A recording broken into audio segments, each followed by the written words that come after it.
അമ്മാവനെ ഇങ്ങനെ കുടിപ്പിക്കേണ്ട വല്ല ആവശ്യമുണ്ടോ ഏട്ടന്? കുടിച്ചാ പിന്നെ ഓരോന്ന് പറഞ്ഞ് കരയാൻ തുടങ്ങും.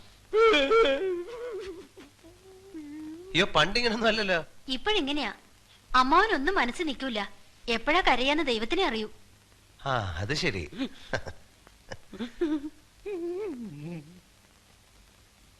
എടി നിന്റെ മുഖം കണ്ടാ ഞാനാണ് അമ്മാവനെ കുടിപ്പിച്ചെന്ന് തോന്നുമല്ലോ. ഏത് പട്ടാളക്കാരനും ലീവിൽ വരുമ്പോ അല്പം മദ്യം കൊണ്ടുവരണം.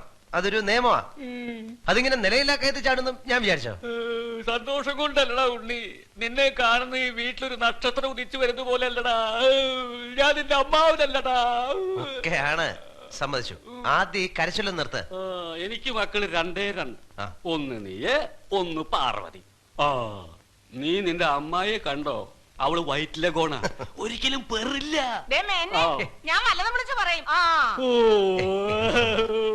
എടാ ഉണ്ണി, വിത്തിട്ടതുകൊണ്ട് മാത്രായോ? അത് മുളയ്ക്കണമെങ്കിൽ ഫലഭൂയിഷ്ടായ മണ്ണും വേണ്ടേ?